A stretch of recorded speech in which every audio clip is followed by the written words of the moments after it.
Normality. Luangpor Teean, 1911 to 1988, was one of the most remarkable teachers of Buddhist practice to appear in Asia in modern times. His teaching issued very directly from his own experience, intensely personal and original. Not a scholar nor academic, but a simple man who spoke very frankly about his experiences. His method of meditation employs simple hand and arm movements as a way to increase awareness. If you are searching for ways to calm a busy mind, Luangpor Teean's gentle teaching will guide the way. Luangpor Teean Jita Sub Ho. Forward. The way Luangpor Teean teaches differs somewhat from other teachings because he speaks directly from his experiences. Luangpor Teean couldn't read or write, nor speak Central Thai, only the Lao dialect, until 12 or 13 years before he died. Because of this lack of academic knowledge, his words don't always correspond to the accepted interpretations of those words. One who is attached to conservative explanations will find this unacceptable, but someone with an open mind, concerned about what is behind the words, can step over rigid views about what things mean. For example, the four chanas are explained in terms of the four stages of enlightenment, and seeing the Tathagata, as seeing oneself. Some of these points could be seen as ready-wit, Pali, Patipanna, and at the same time, their meaning recognized. Other things need a mature attitude of not fussing about definitions, but sincerely opening up to what Luangpor is trying to convey. It is unlikely that it will escape the reader's attention that Luangpor Teean was a simple man, who spoke very frankly about his experiences, and the reason he did so seems rather obvious. With confidence one is liable to open up the mind more and come closer to what Luangpor is pointing to. To have an open mind is exactly what awareness is about, to receive anything that appears or occurs in the present, whether it is a sensation due to movements, breathing, the eyes blinking, the knee resting on the floor, a breeze touching the skin, or even sound and visual phenomena. We hear and see them in the present, don't we? As long as the mind doesn't proliferate, all of this can be used as more objects of awareness. They are not obstacles. That's a different attitude than training in concentration, where the mind is narrowed down to one point. But samadhi is the establishing of the mind, and we can establish the mind in awareness every second of the day because movements, as well as this practice, are natural. The translator. Walking the path. Taking a shortcut. Today the monks, novices, and lay people are meeting here in order to study the method to develop meditation. We're not interested in anything else because we've done it already. For example, making merit, being generous, upholding precepts and doing tranquility, meditation. As for insight meditation, we've heard about it, but we don't yet understand, or we've only practiced it a little bit. Therefore, before we start practicing insight meditation, we have to rely on listening and reading from scriptures before we understand what tranquility meditation is and what insight meditation is. Developing awareness is the path that the Buddha teaches. Things outside of Buddhism. Making merit, being generous, keeping precepts and doing tranquility meditation are a pair with the world. Whether there is a Buddha or there is no Buddha, these things exist anyway. When Prince Siddhartha was born, Brahmins were assiduously looked after, which is making merit and offerings. As for tranquility meditation, it's a matter of psychic powers, a matter of ambition. We've probably heard about becoming invisible, flying through the air, diving into the earth, reading other people's minds, multiplying oneself, reciting magical verses to obstruct vision, and hearing by entering absorption. This is not insight. According to the Buddha's biography, when Prince Siddhartha ordained, he studied with the hermit Alara, and mastered 7 absorptions, 4 form absorptions and 3 formless absorptions. But suffering still existed.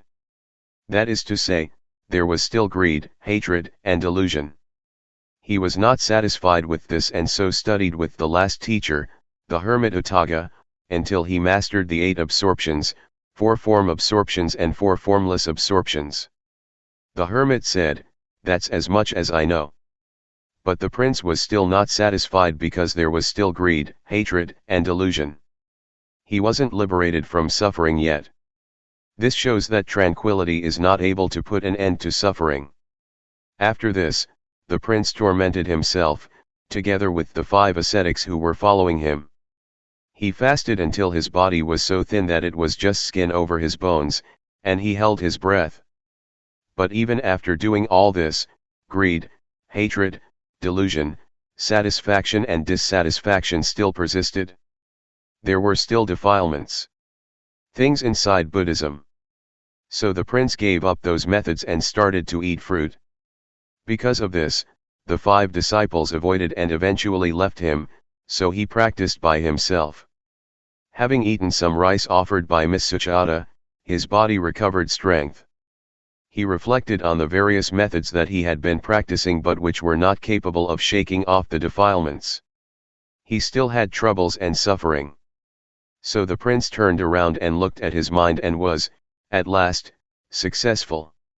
He attained Anuttara Sammasambodhiyana and became the fully enlightened Buddha. He was able to conquer all the defilements and to extinguish suffering, leaving only coolness. His body was back to normal and his mind was free of suffering at last. He lived with and enjoyed the happiness of awareness and wisdom. Having attained this, the Buddha shrank back from teaching, reflecting that this practice was profound, and it would be hard to understand. So it can be taken that mind development is something difficult to do, and that this is what Buddhist teaching is about. As for making merit, being generous, keeping precepts, and doing tranquility meditation, it is not the teaching of the Buddha, but a teaching of teachers at large. Teachings outside of Buddhism. There were many sects in India. Some sects taught to lie roasting on fire so that defilements would dry up, some taught to lie on thorns to endure through the pain and torment that resulted from that, in order to get rid of defilements. Some sects ought to give up everything including clothes, a practice known as naked asceticism, so as to induce the feeling that there is no self, no shame. It was believed that defilements would be dissolved that way. Altogether, there were many sects, but none of them could eliminate the defilements. This matter can easily be proven, as it is said that lying roasting on fire and drinking hot water will result in the heat burning off the defilements. In the old days, in the villages, when a woman gave birth, she would be laid down roasting above a fire and given hot water to drink. But the woman would still have defilements, showing that this sect did not achieve results. As for the sect that would have its followers give up everything and go naked, just look at a baby not wearing clothes. It still has moods and feelings. As soon as someone talks nicely, it laughs. And when someone scolds, it cries, whether naked or clothed. This shows that defilements are not in the body, they are in the mind. Therefore, to practice Dhamma we have to practice at the mind.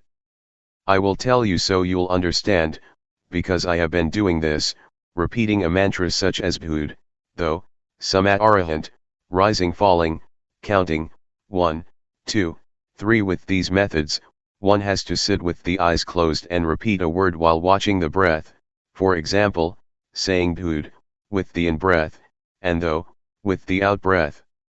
I've done quite a lot of this, but there was still satisfaction and dissatisfaction, greed, hatred, and delusion didn't diminish.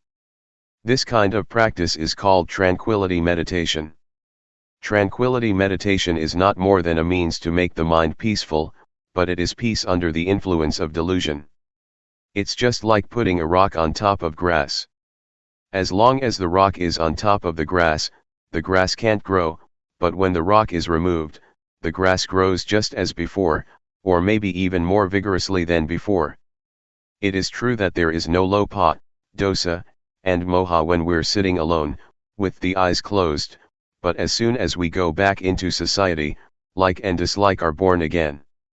This is how it is. Going off to stay in a cave in a forest or the mountains cannot extinguish suffering, just because of going to stay there. At first, I did it like that also. The teachings inside Buddhism. The word Vipassana translates as realizing and truly seeing. Seeing what? Seeing impermanence, instability, and non-selfhood. When having insight, one views things differently than before. It is a transcendency. When we don't yet see clearly nor truly know, then acting, speaking, and thinking are as before. It is not yet Vipassana. But when we feel differently than before, that is, greed, hatred and delusion decrease, it can be called Vipassana. A handful of leaves, awareness. To practice insight meditation, the Buddha teaches us to develop 4 foundations of awareness, namely 1. Gayanupasanasatipatthana, that is, to meditate on the body, in the body, and see according to actuality, that this body is only just a body, it's not a being, an individual, nor a self. It is neither me nor it. 2. Vedananupasanasatipatthana, to meditate on the feelings, and see according to actuality, that these feelings are only just feelings, they are not a being, an individual, nor a self. They are neither me nor them. 3. Jittanupasanasatipatthana, to meditate on the mind, in the mind, and see according to actuality, that this mind is only just mind, it is not a being, an individual, nor a self. It is neither me nor it. 4. Dhammanupasanasatipatthana, to meditate on the mental objects, in the mental objects, and see according to actuality, that these mental objects are only just mental objects. They are not a being, an individual, nor a self. They are neither me nor them. The teachings of the Buddha are many, I'm not able to describe all of it. We've probably heard that at one time our Buddha was walking with a number of monks in the forest. Seeing fallen leaves scattered around, the Buddha picked up a handful of leaves and asked those bhikkhus, monks, which is more, the leaves in my hand or all the leaves in the forest? The bhikkhus answered, the leaves in the forest are more than those in your hand, so much so that they cannot be compared. The Buddha then taught that the knowledge and understanding that the Buddha had studied was comparable to the leaves in the forest, and the knowledge that he taught us was comparable to a handful of leaves. The leaves in the forest stand for making merit, generosity, keeping precepts, and developing tranquility meditation, and the handful of leaves for insight meditation. However, to do Vipassana we have to study through listening and reading at first, before we start practicing. Otherwise we'll waste a lot of time gathering all the leaves in the forest. The practice of Vipassana that the Buddha teaches, though developing the 4 Satipatthana, means learning to be aware. The Buddha said that there are 2 things that are of great assistance, namely, first, sati, to recollect or not forget that there is the body, that there are movements, that there are feelings, that there is mind or that there are mental objects. Before doing or thinking anything, know it with awareness. And second, sampajanya, to realize, the moment we're thinking something, to realize it fully. Sati sampajanya, when using ordinary language, just means to wake up, to awaken, to feel oneself all the time. Developing awareness gives rise to wisdom. Talking from experience, it is not necessary to sit with the eyes closed in order to develop awareness. I've done the method of sitting with closed eyes, and wisdom didn't arise. But doing the new method, my method, wisdom did arise, and I got the feeling that is in accordance with the texts. Some people may think that my method is new because they've never heard it before, but actually it is as old as the Buddhist teachings. A. Arouse the body to always feel and be awake. The development of awareness that I'm talking about and have been doing is done as follows. We can either sit down on the floor or on a chair, and it can even be done in the lying or standing position. Catch with your awareness the movements of the hands, Turn the hand up, turn the hand down, raise the hand, lower the hand. Be aware of each posture. Do this often. This is the coarse way of developing awareness. Simply speaking, walking, or lying down, or whatever you may be doing, know it. Everyone can do this method, no matter what religion one believed in. It can be practiced by all. People of all nationalities can do it because everyone has a body and mind. All religions teach the same thing, to abandon what is bad and to do what is good. B. Arouse the mind to always feel and be awake. Having developed awareness until one is skilled at it, catch the feelings in the mind with awareness, following whatever comes up, no matter what one is thinking. Know and see it. Keep watching your own thoughts continuously. Regardless of what you're doing, look at your own mind all the time, no matter what it is that you are doing, reading a book, writing, digging, cutting grass or bathing. Keep watch over your own mind all the time. What kinds of feelings are coming up? Satisfaction, dissatisfaction, worry, doubts, etc. These things are all thoughts, objects. Watch over these thoughts and objects. Then we will see the various kinds of thoughts, such as gladness, sadness, desire to get, desire to not get, anger, hate, and so forth. They don't exist all the time. They arise and pass away, they change all the time. We are not glad or sad for 24 hours. See, to know and see according to reality. Change, arising passing away, is what the Buddha showed to be impermanence, instability and non-selfhood. So don't follow moods. The Buddha proclaimed that he was enlightened by working with the mind. We have to look at our minds. Watching the mind is turning on the light by using the switch. When we do this often, awareness will become nimble and quick, awareness will intercept greed, hatred, and delusion and prevent it from arising. Awareness and concentration are together. As for wisdom, it means knowing and seeing clearly. In Pali, it says Nati Panyasama, meaning there is nothing as bright as wisdom. And Sathi they sung Navaranung, meaning awareness is that which prevents the stream of defilements. There isn't anything that is fast enough to hold back the stream, other than Sathi. It is this awareness and wisdom, that come and contact, know, see, and stop it, not letting us become deluded. This is because Sathi, Samadhi, Panya, is opposite to dosa, moha, lopa. If we don't see, know, and understand, there is full greed, hatred, and delusion. It is comparable to nighttime, when it's dark. As soon as we light a candle there is light and the darkness disappears, because darkness is afraid of light. As soon as the candle goes out, the darkness immediately comes back. D. Peace as result. That I'm giving some reflections and explaining, this shortcut method of practice is in order for you all to take it, and practice with it, so that you get quick results and don't have to waste time. This method can be used in daily life, there is no need to stop working in order to practice. Some people have practiced a bit already, and some people have only just heard it. Some people who have never heard it might feel displeased. If that's how you feel, then discard that feeling first, the knowledge that you have learned before. Put it down for now and test out what I'm saying, try it out and you will know what the results that arise are like. I dare to guarantee that, this method is at least 80% right according to what the Buddha teaches. Talking according to just my own personal feeling, it is 100% right, because having practiced it, I know that it alleviates greed, hatred, and delusion. When those things diminish, peace arises instead. E. Full awareness as result. I'd like to give another example. Take a glass. We can see that there is air in the glass. When we pour water into it, the air goes out and the water is in it instead. Then, when we pour the water out, the air goes back in and replaces the water. This compares with our turning up the hand. We know, we have awareness, Sathi comes to replace not knowing, delusion. Not knowing goes out of our minds. Do it often.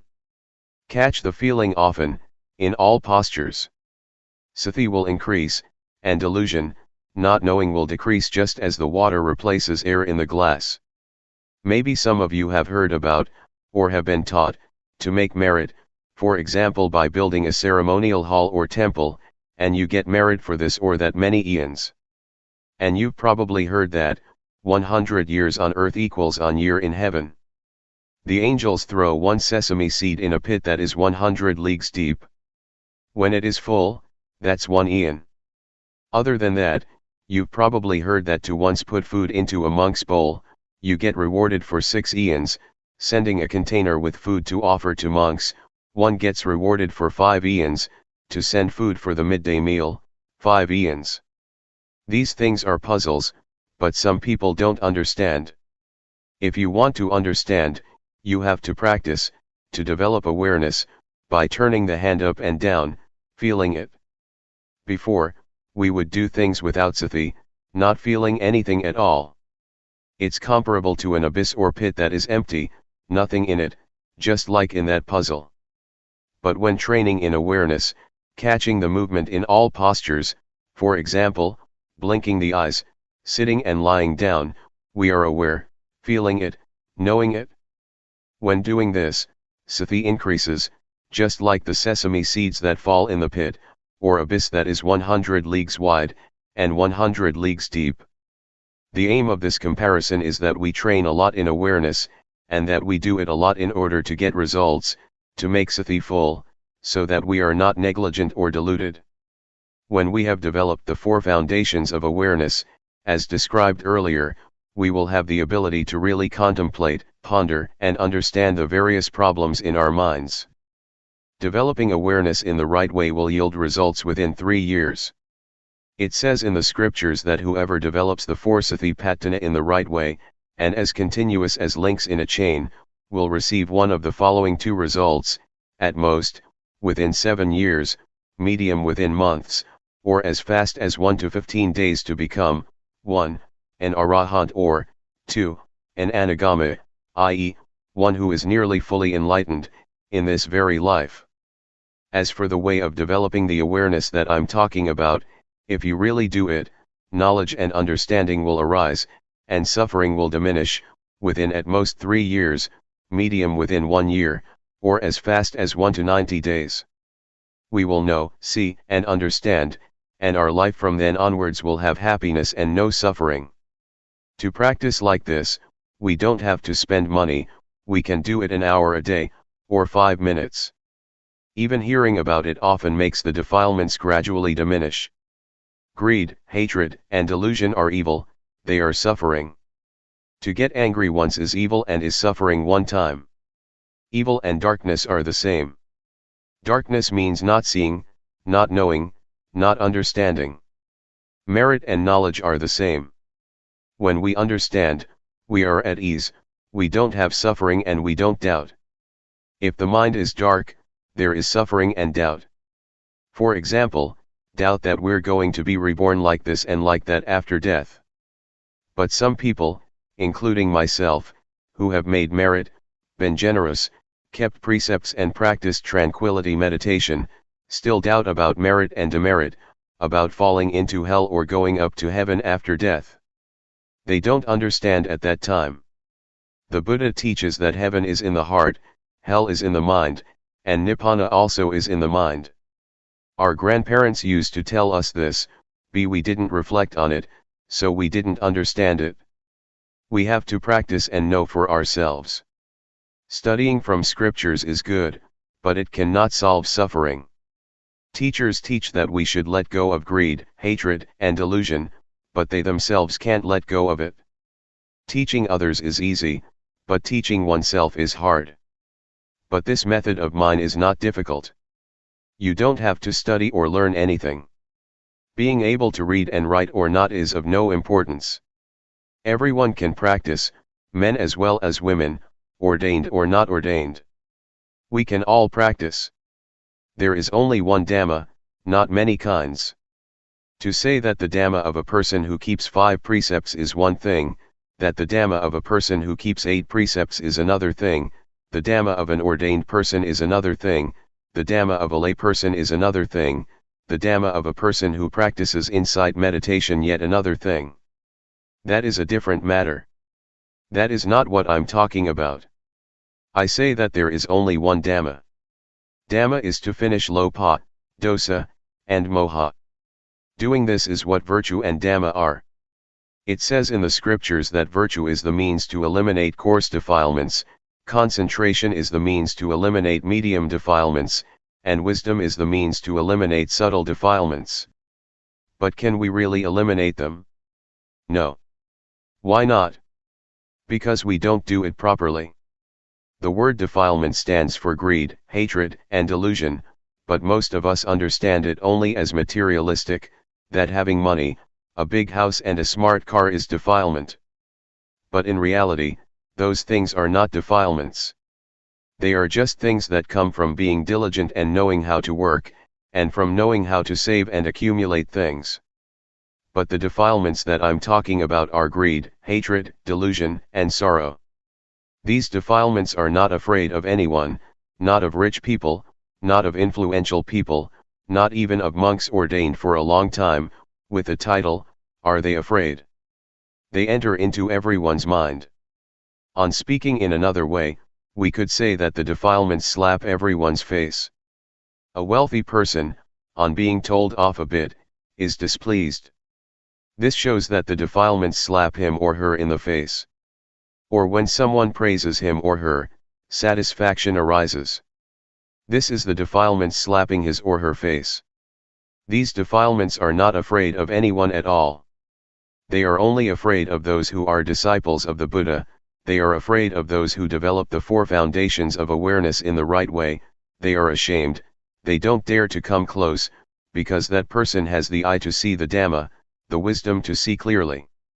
Of the lay people who have come here today, some people are still young, only 20 to 30 years old. If you develop awareness in the right way, within 2 or 3 years you will go beyond suffering, and during the remaining part of your life, you will just have happiness. Even older people 50 or 60 years old, are the same. Until you die your life will only have happiness. And when you die without suffering. If you still have another 9 or 10 years to live, it will be 9 or 10 years without suffering, with only happiness and coolness of mind. This is the heartwood, the essence of Buddhism. The word Buddha means the one who knows, the awakened one who is joyful with Dhamma. I have shared some of my reflections and understanding. It is a shortcut to practicing Vipassana. It is instantaneous. Having listened, please practice with every breath, no matter where you are, whatever work you are engaged in. You can practice while washing clothes, doing the dishes, sweeping up, or working in the field. Vipassana is wisdom, it is life, it is virtue, it is the Dhamma, it is everything. It is the real life, it is the real Dhamma. May you understand it like this. Summary of the shortcut. I'll give you a few small reflections. 1.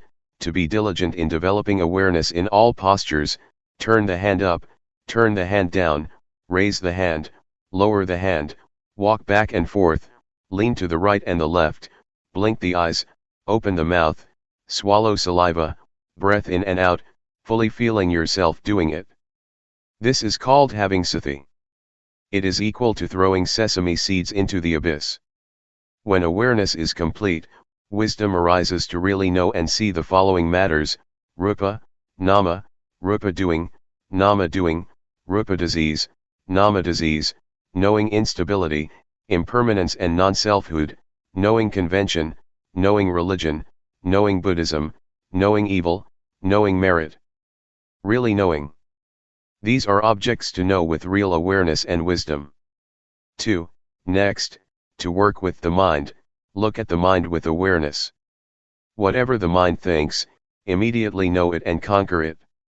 When we immediately know and conquer thought, this is called working with the mind. 3. Do it until you are nimble and swift, until greed, hatred and delusion stop arising.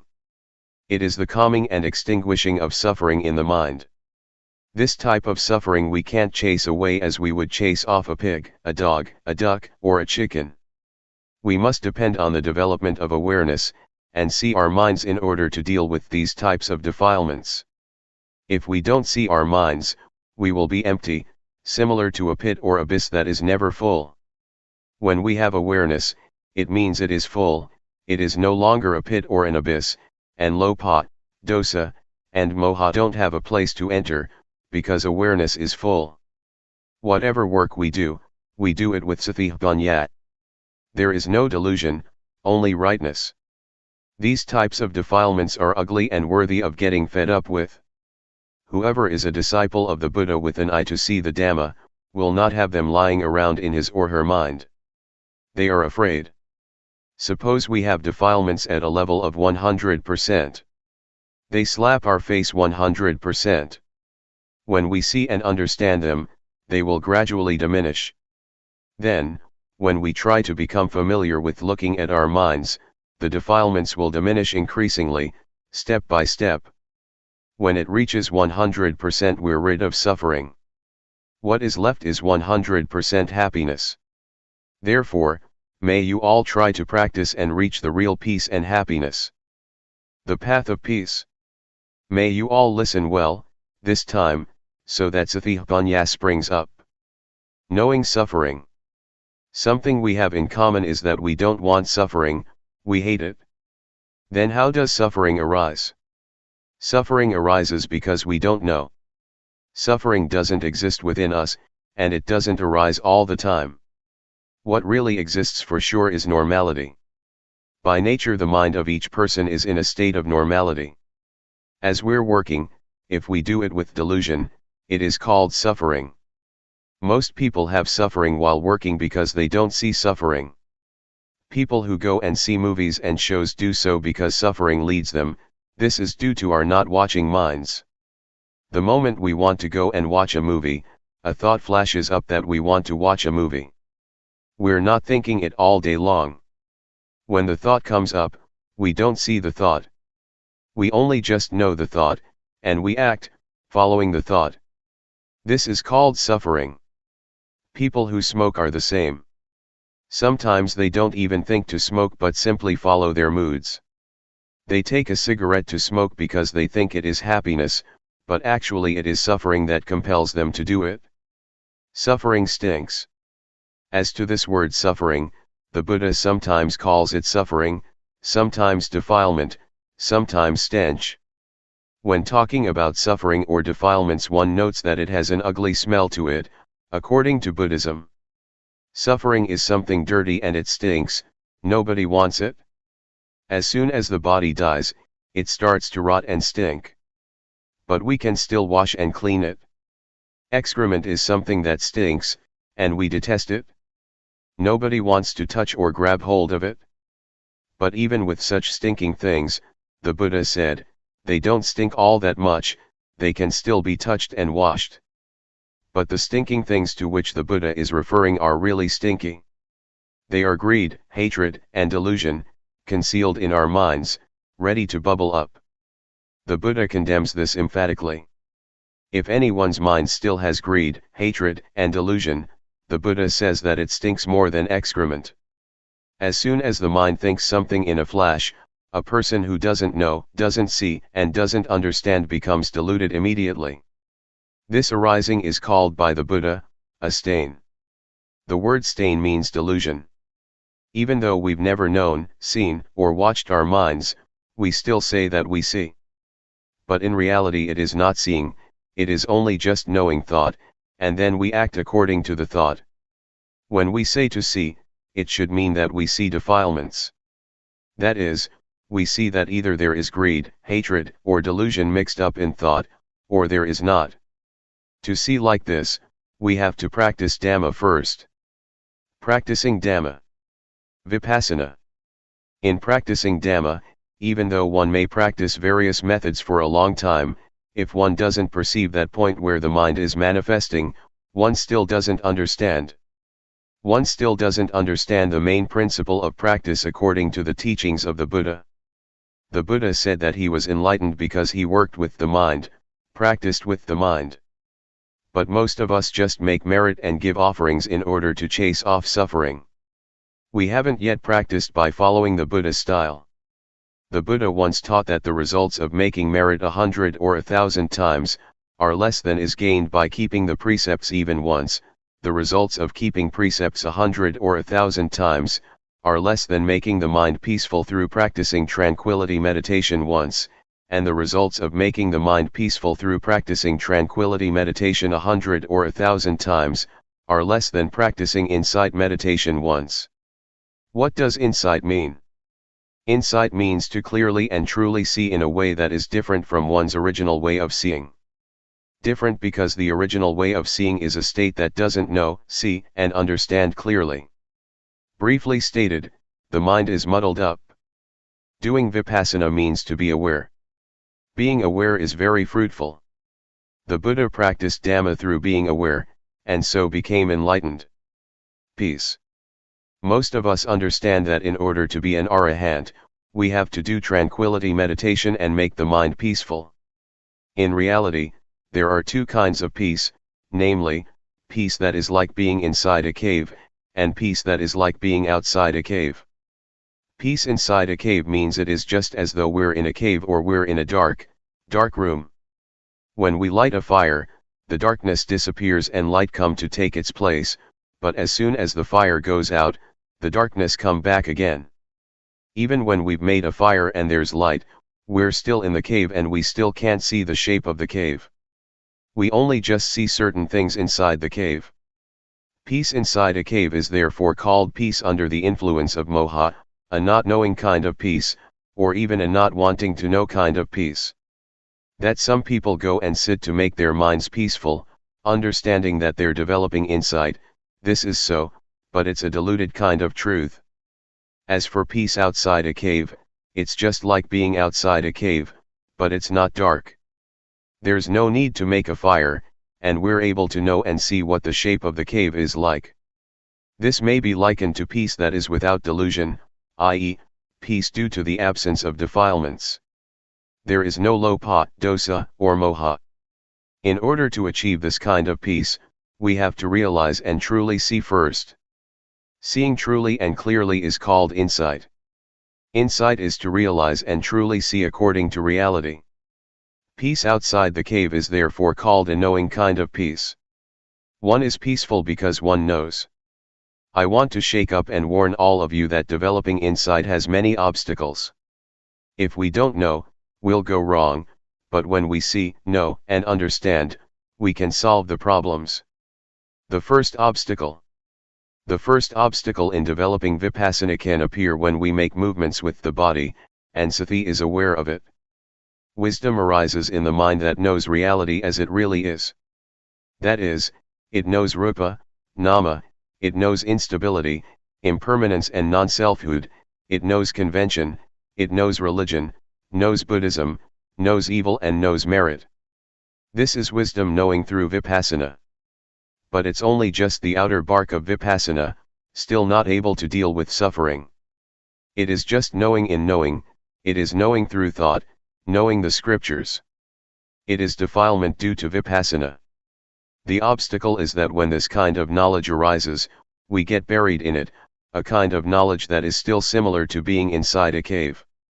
Therefore, next we must try and find a method to get out of the cave, to pull ourselves out of that knowledge, gradually, by watching our thoughts. As soon as a thought flashes up, know, see, and understand that it has come up. This is practicing Dhamma a little bit deeper. Ordinarily, a tree has an outer bark. When one removes the outer bark, he reaches the layer with the nourishing sap inside. Removing that layer, one reaches the white wood. Removing that, one comes to the hardwood. Buddhism is the same. Knowing rupanama, evil and merit is also knowledge, but it is outer knowledge, enough to deal with suffering on one level, such as not being foolish by believing in auspicious things and lucky omens, or in ghosts and angels. But when one is in such a state, greed, hatred, and delusion are still there, because one doesn't know the origin or source of it. To solve this problem, to know the origin of the arising of greed, hatred, and delusion, We must watch our minds, like a cat that waits for a chance to grab a mouse. As soon as a thought comes up in the mind, look at it and fix on it so that it is known in time. A thought comes. Whack, cut it off straight away. Another one, whack, cut it off right there. Do this often. Thoughts will thereby decrease and awareness will increase. Just as with the positive and the negative. When there is more of the positive, the negative lessens. We start off never having seen thought, thinking 100 things and never seeing a single thought. But when we are watching like this, we catch it once and cut it off.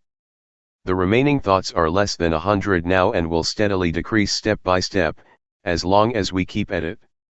We keep gazing like this, a thought comes, we cut it off, another one arises, we drop it. When we think 100 thoughts and we know 95 of them, it shows that we have a lot of awareness. Just 5 thoughts left that we can't keep up with. Right here is where we have to put forth effort, watch thought but don't be caught up in the thought. When we know and see all the 100 thoughts, keep up with every thought every time, it is equal to knowing and seeing exactly where greed, hatred, and delusion are born. We have to throw them off so that defilements are unable to arise. This is called to keep abreast by knowing, to know in time. Knowing how to prevent, knowing how to solve. This is where we're able to deal with lopa, dosa, and moha. Defilements can arise because we get deluded right here. We don't know that their origin is right here. This refers even to someone who goes to the monastery to listen to talks, who makes offerings, who keeps precepts and develops both tranquility and insight meditation. If that person has still never seen his or her own thoughts, then that person is still far from the truth taught by the Buddha. Contrariwise, even if a person has never gone to a monastery to listen to the Dhamma, has never made offerings or kept precepts, but is always aware of what his or her mind is thinking, that person equals with knowing. He keeps abreast of thoughts, knows how to prevent, knows how to solve and knows how to conquer every time. That person is close to the truth, the Dhamma taught by the Buddha. Have you ever heard of the Buddha having taught that the Dhamma exists already? But there is nobody with discernment who can dig it up and find it, so it stays undiscovered. Because it is undiscovered, people make merit, give offerings, keep precepts, and do samatha meditation in order to develop good habits. So we believe that it is meritorious and wholesome to accumulate those things for the next life or for the future. This is wrong understanding. The Buddha didn't teach like this. The Buddha taught us to see our own minds. We have heard the story of the monk Wakali, who was attached to the Buddha's body and never looked at his own mind. When he was corrected by the Buddha, he became so upset that he was going to jump from a cliff and die. The Buddha stopped him and taught him that it is difficult to get born as a human being. And it's very rare for a human being to have an opportunity to listen to the Dhamma from a noble person. The Buddha said further that his body was just material. After his death it would rot and stink.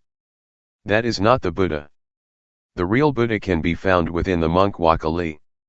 It is the Dhamma that is present in all people, that is, cleanliness, brightness and peace, which is the Buddha. The Buddha proclaimed, "Whoever sees the Dhamma, sees me. Whoever doesn't see the Dhamma, doesn't see me, even when taking hold of my robe or my finger." The monk Wakali woke up and started to work with the mind, and he saw his own thinking. Seeing the Dhamma. I would like to remind you once more that the word Dhamma refers to our seeing, our own minds at the moment that we are acting, talking or thinking. This is what is called seeing the Dhamma. I dare to insist that the very life of the Dhamma exists in all people without exception, no matter whether you are a man or a woman, a monk or a novice, no matter what nationality you may have, whatever language you may speak of, whatever clothes you may wear. It's all the same. The Dhamma is the actions of body, speech, and mind. Actions of the body other people can see, actions of speech others can hear, but actions of the mind others are not able to see. You can only see them yourself. For this reason, the monk Wakali felt at ease viewing it like this. Whether he saw the body of the Buddha or not, he would feel at ease because he saw the real Buddha, that is, really seeing according to reality, an ability that exists in everyone. The Buddha once described seeing in this way, with flowers, black, red, white, or whatever color, they are all ready to bloom when touched by sunshine. That I'm giving you these reflections right now is the same. Anyone can apply them in daily life, whether man or woman, whatever clothes he or she may be wearing, whatever religion is upheld. It can be used by everyone in the same way, because we all have a body and mind. When one sees one's own mind at the moment that it thinks, this indicates that one sees one's own mind at the origin or source of thought. The Buddha points to thought, which must be watched with awareness, as one must not get caught up in the thoughts. Whoever sees this, he or she is called by the Buddha a flower that is ready to bloom when the sun shines. The word sunshine refers to the teachings of the Buddha that direct us to practice with the mind. Whatever work you do, control your thoughts with awareness. Some people don't do it yet, because they're not interested. But when we are interested, when we are suffering, we must be ready to do it. There are 84,000 teachings in Buddhism. They are not for reciting and for performing ceremonies. That was not the Buddha's intention. The Buddha's teachings have nothing at all to do with superstition. They are to be practiced only in order to solve the suffering of the mind. Some people might agree that without ceremonies and rituals Buddhism can't extinguish suffering. This fails to understand the meaning in the right way. We've heard that in the time of the Buddha, when he would expound the Dhamma to people, there were many people, who would open the eye to see the Dhamma and enter the stream of Nibbana, from the first stage of enlightenment upwards by the time the discourse was finished. They didn't have to perform rites and rituals other than working with the mind, as the Buddha indicated. Wherever we explain the Dhamma, if we don't make this point, our words are a stain. Why are they a stain? They are a stain because we don't indicate the way that people who are interested in the Dhamma must practice, in order to free oneself from suffering and defilements. And they are a stain because we thereby abandon these effective teachings. Therefore, may you all try to understand this point without fail. If we don't practice according to this important teaching, then we fail to understand the teaching of the Buddha. The second obstacle. The second obstacle in developing insight is that when we begin to understand and see this point, we are able to destroy greed, hatred, and delusion to some extent, but at the same time, joy is lying concealed within it. The Buddha says this is still not right. Joy is darkness, but it is white darkness. Joy is due to our satisfaction and pride that we can do it. White darkness is frightening because it is hard to see. Black darkness is easy to see because it is dark.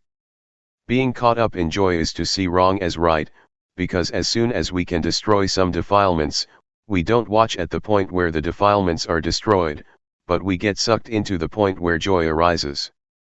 Therefore joy is an obstacle in attaining higher stages to Nibbana. Being caught up in joy is equal to being caught up in thinking. A thought comes up and we get caught up in the thought, so we don't see the thought. When we get caught up in joy, we don't see joy, and we're just content with joy. Because of this, the Buddha teaches us to pull ourselves out of the thought that we're thinking, to stand outside of it. Then we will see our thoughts. People who still don't know and see their thoughts say just the same, that they know thought. But in reality they don't understand that thoughts come up continuously, and they get caught up in them. Those who have joy or are attached to the peace of tranquility meditation are the same. They are caught up in peacefulness, don't know that peace is delusion, and thus get caught up in peace. It is comparable to someone who doesn't know how to turn on the light. He or she turns the light bulb. No light appears. The person who pulls him or herself out of thought, and knows and sees thoughts, may be compared to someone who knows how to turn on the light. That person turns on the switch and light does appear. So we have to know the origin of thought and come to an understanding with these little thoughts of ours. Then we will have as much ability as an electric light in brightening the interior of the mind, just as one correctly turns on the light with the switch. When we're looking at our minds, there is no greed, hatred, and delusion. But the moment that we're not looking and lose awareness, greed, hatred, and delusion can come back, and we can get caught up in them. It's just like a car driving along the road. At the place where the car passes there is a wind blowing behind it, leaves and dust flap and flutter at the back of the car. Thoughts of greed, hatred, and delusion flash up for a moment, and we follow them. How can we still say that we know thought? In reality we don't see thought, but we get caught up in it. The Buddha teaches that whoever doesn't see one's own thoughts is a heedless person. Heedlessness is poison to one's life, it's like being dead. This is what I said, it stinks. The Buddha said that there is nothing that stinks as much as the mind that has greed, hatred, and delusion, the mind that is stained, the dirty mind. Our real mind isn't dirty or stained at all. It's like a light bulb. The filament in the bulb is not dirty, but dust can settle on the outside of the bulb, the inside is still as bright as before. Or we could compare it with the sun. When clouds obscure the light from coming to the earth, it gets dark, but the sun is still as bright as before. Vidchat, avidchat. People who don't see thought and get caught up in thought are called people in the cycle of dependent origination, they are people who don't know. We've probably heard this, avidchat is the condition for formation to arise, formations are the condition for the birth of consciousness, consciousness conditions mentality materiality, mentality materiality conditions the six senses, the six senses condition contact, contact conditions feeling, feeling conditions craving, craving conditions clinging, clinging conditions being, being conditions birth, and birth conditions old age, death, and suffering. It's a cycle. Avidchat translates as not knowing, we say that we know, but we don't see our minds. Instead we get caught up in thought. As for the word vidchat, it means knowing, seeing one's own thoughts. A thought comes up, we see it, and it stops. It's like a cat and a mouse. If we don't have a cat at home, the mice are not afraid, but when we have a cat, it will catch the mice as soon as they show their faces. The mice die of shock when they get caught. They can die even though the cat doesn't bite. They have such shock, never been caught by a cat before. This is similar to our fixing on thoughts in our minds. When a thought comes, we know it in time, and it immediately stops, comes to a halt, can't concoct any further. This is called vidchat, knowing, to know in time, knowing how to prevent, knowing how to solve and knowing how to conquer, just like a cat and a mouse. If we don't reflect on the teachings of the Buddha, we don't understand them, and we argue and debate about the teachings, competing with each other. This is not right. Someone who has studied the teaching, and employs that knowledge as a tool for killing defilement, or dealing with suffering is doing it right, according to the Buddha's intention. These days, we study the Buddhist scriptures until we have degrees, up to the 9th level. Some may look at their own thoughts, but some never watch their minds at all. Whoever has studied but never seen his or her own thoughts, says the Buddha, are like a termite that makes holes and eats books. With academic studies it's the same, studying until one has university degrees, but still never watching one's mind. Such persons know about other people but don't know and see themselves. These people are not considered wise in Buddhism because their knowledge is only of use in an academic way, but is not useful spiritually. When we have a university degree we should deal with our minds also, that is, eliminate defilements, the coarse ones as well as the medium and subtle ones. Going against the stream of thought. We've all probably heard that the Buddha at one time practiced by tormenting himself, but saw that that method was wrong and stopped it. After that, he partook of food offered by a lady named Suchata. The Buddha asked her, "Do you offer just the food or is the tray included as well?" She answered that all was offered. Having finished the meal, the Buddha took the tray to the bank of the river and made the following resolution: if he would be enlightened, may the tray placed on the water flow against the current. This is not a true story, it's an illustration and has meaning on the level of the mind. The tray is the mind, the water represents the defilements, and the Buddha working with the mind is the action of going against the stream. The Buddha didn't let his mind follow the defilements. The current of the water is the current of thought. Following defilements is easy, everyone is doing it already, and so we have suffering. The Buddha practiced going against the stream of defilements for the extinguishing of suffering by watching the mind, seeing his own mind thinking. As soon as a thought would come up and there was desire to follow what the eye saw, the ear heard, the nose smelled, the tongue tasted, or the body felt, the Buddha saw those thoughts as defilements. He practiced going against the current of thought, not following the thoughts, which want things. Practicing like this, knowledge arose in him and he was enlightened. The thing that the Buddha points out to us to practice is to know thought with awareness, looking at our own minds. Whatever thought comes up, we should know and understand it, so that the thought does not proliferate further. When thought flashes up, we watch it with awareness, and the thought stops by itself. In practicing Dhamma, the thing to be careful about is the knowledge that knows things outside of ourselves. This kind of knowledge is defilement due to Vipassana. When we have such knowledge, it gives rise to gladness and joy. Joy is called white darkness. It is wrong knowing. Don't get attached to joy. Continuing the practice to the end, until we clearly see our thoughts, their origin, and their source, we come at last to the state of arising, passing. It is a break-off, a final exhaustion. I've compared it many times with a rope, tightly tied on both sides and being cut in the middle with a knife. The rope breaks, one cannot pull it together again, that is, one can't use it anymore. The 12 senses are similar, on seeing a form with the eye, on hearing a sound with the ear, etc., let there only just be seeing and hearing and so on. Don't concoct it into beautiful or ugly, good or bad, pleasing or displeasing sound, the sound of a woman, the sound of a man, etc. Just simply see or hear neutrally. But these are still mere words. In practice, we have to look and see and break them apart. When they are broken, there is not more concocting, the senses are not able to reach each other anymore. Cleanliness, brightness, and peace. Our minds are already clean, bright and peaceful. Clean means not dirty, because there are no defilements. Bright means there is wisdom, seeing our minds, or life. Peaceful means having stopped, there is no longer anything further to add. Summary. At this point, I'll summarize the principles of practice. First, the first stage is to catch the movements of the body in all the postures. When we can catch them, we will know the convention that we can see with our eyes and touch with our hands.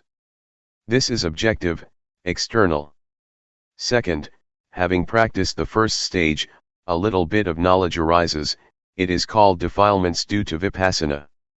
It is important to avoid this, not being too glad with the knowing, and continuing to watch the mind. When we see, know, and understand our minds penetratingly, greed, hatred and delusion will be destroyed to some extent. Third, when greed, hatred, and delusion have gone down a bit, we'll feel joyfulness. When joy arises, fix on it, but don't be caught up in joy. We have to pull ourselves out of it. Keep watching the mind. At this stage, wisdom knowledge will appear that destroys or diminishes clinging and grasping. Fourth, when attachment has decreased, one will see, know, and understand normality. The body is normal, speech is normal, and the mind is normal. This normality is called virtue concentration wisdom. Fifth, when seeing the state of arising passing, if one doesn't understand it, one will hold an abnormal view, but if one is fully aware, practice reaches its end. Therefore, I encourage you to try to practice until you meet with your own thoughts and are able to pull yourself out of them. Stages of practice. Determine to listen well, all lay people and monastic friends. When you determine to pay attention, you'll be able to remember. It is called knowing through memory and comprehension. From that, we study or practice to realize and truly know, or we have knowledge coming from our own vision and experience.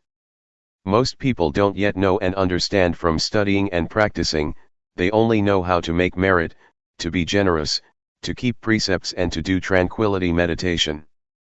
But when it comes to more profound matters, that is to say, how to develop insight meditation, there are really very few people who know and understand it.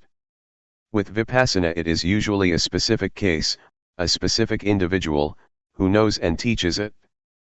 Because of this, people are lazy and don't want to practice. As far as practice goes, they only know tranquility meditation, which they think is the same as doing Vipassana. This is because they still don't realize and really know. Their knowledge comes only through memory and comprehension. So, we make ourselves peaceful, but we don't understand clearly that there are two kinds of peace, namely peace under the influence of delusion, and peace due to awareness and wisdom. The path that is not a path. When we create the cause by meditating, the mind becomes peaceful as a result. For example, we recite the word Buddho. I used to do this, inhaling, Bud, exhaling, Tho. While doing walking meditation one recites Buddho with every step, walking in accordance with the breathing. These things create peace because it is done slowly. After that, I met a teacher from the north named Sao, who told me that one cannot climb a tree from the top, that one has to start at the roots. He taught me to count 1, 2, 3, until 10, and back again 10, 9, 8, until 1. He said this is beginning at the beginning. This is another way of following the breath, inhaling say 1. Exhaling say 2, etc., the only difference being the words you use. Experiences in practice by monk disciples. Luangpor Teean Su 1 No. Wat Pa Sukatho, Gangkro District, Chayapum Province.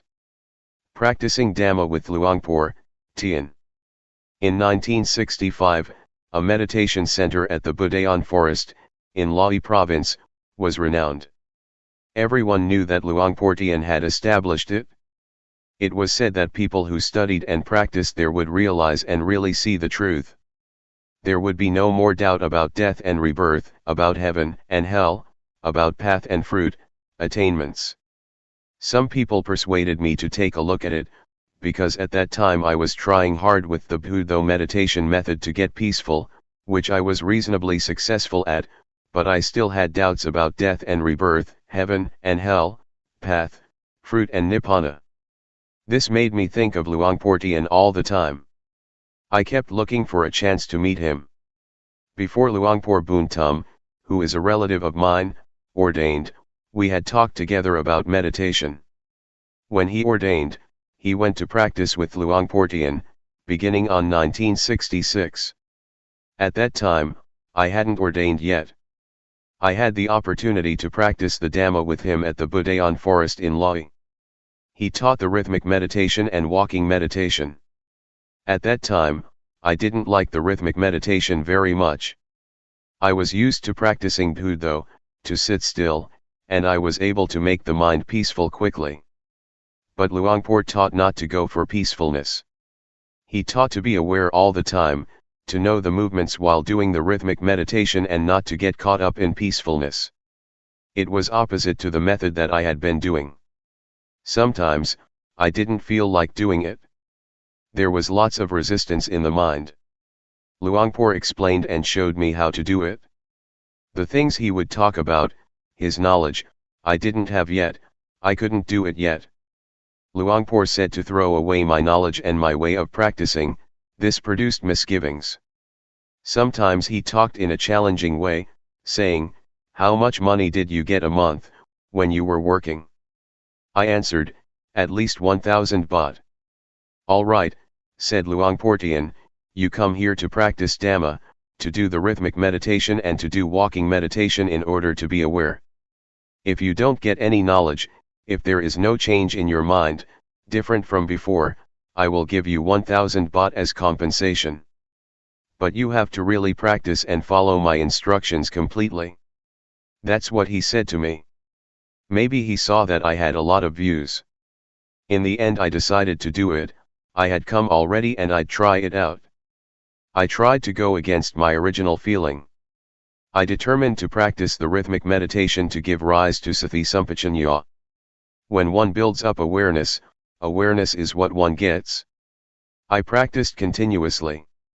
When thought would arise, I would be aware of it and come back to the dynamic meditation. When peace arose, I would be aware of it, I wouldn't be caught up in the peacefulness. I knew the body and mind more clearly. There was more sati sampajanya. I could keep up with the movements of the body and I could keep up with the mind thinking. Wisdom knowledge arose, I knew rupanama, I knew the body and the mind according to reality, in levels within the basic stage of materiality mentality. There was a shift in the mind, different from before. Doubt disappeared. I understood the difference between tranquility meditation and insight meditation. About 60% of my suffering was gone. I felt very confident in Luangpor Teean's teaching. My previous knowledge just melted away. I used to study magic and superstition. I saw that that was just convention. The rites and rituals that I used to perform I could give up, just like that. I felt confident in what I was doing. I understood what merit and evil are. I understood about heaven and hell. I understood religion and Buddhism.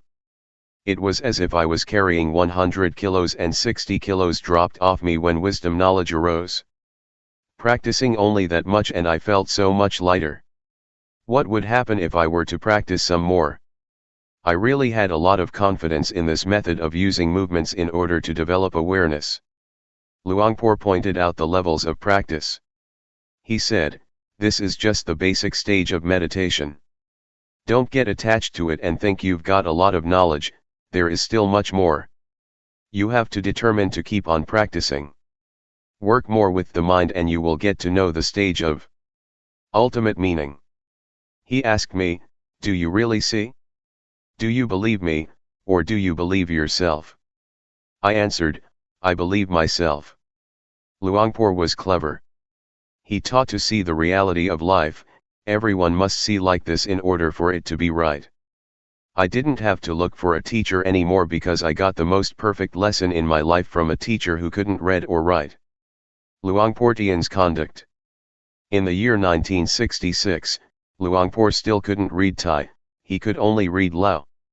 He couldn't write Thai but he was diligent, both in training to read and to write, as well as in teaching disciples. I've helped him with reading many times. Whatever Luangpor taught, he would practice, he would explain things and show us how to do it. His life was very simple, sitting and lying down, eating. His daily life was orderly, he gave his disciples a lot of attention, never being worried about difficulties. He gave himself up physically as well as his personal belongings. He tried hard to use his life for others. He wanted people to really know the Dhamma. Even though more than 30 years passed, Luangpor's conduct never changed. I respect him as having been a person with the greatest virtues, this feeling will never degenerate in my life. What happened at the Budayan forest? Those who lived at the Budayan forest in those days were determined to study and practice the Dhamma together as one. There were no papers with the schedule on it attached to the doors of the monks' huts, as is the case these days. There were 20 to 30 people there, but it was just as if there was no one there. It was really quiet. One had to be careful when asking questions because there was only just rhythmic meditation and walking meditation going on. Once, I asked a novice who was doing the rhythmic meditation something, he wasn't willing to talk to me. The teachings of Luangpor in those old days consisted mainly of just practice. In the early morning, one could hear the sound of monks doing walking meditation and the sound of dew falling on banana leaves. In Lae province there is a lot of dew, on hearing the dew dripping on banana leaves, one knew that it was exactly 3 a.m. Everyone would get up and start to practice. The sound of footsteps of the walking meditation could then be heard together, with the sound of the dew falling on the banana leaves, tup, tup, tup. The light of the lanterns was dimmed by the passing dust. In a day, there would be heaps of ants. I got the taste of the Dhamma that arose from developing awareness. I got more and more answers to the questions of my life. We stayed in little huts. When it rained we would get a little bit wet. We got in touch with life without excessive comforts. When eating, we would sometimes pour some water from our kettle onto the chili that was beginning to run out, an immediate solution to the problem. The water for washing the bowl had to be poured together in one vessel, and then used to wash other dishes. After that it would be used to water the trees that had been planted. The water for drinking and bathing was about a kilometer away from the retreat place. When going to bathe, one had to find some container to put water in and carry it back. One had to fully look after oneself. The young monks, on seeing the old monks carrying cans of water back to their huts, would carry it for them. Poverty made us use life in an orderly way without shrinking back. We were not afraid of difficulties. Sometimes, I would save the plastic bags that lay people would wrap food in, to fix up the leaking roof. I put forth steady effort and was very enthusiastic.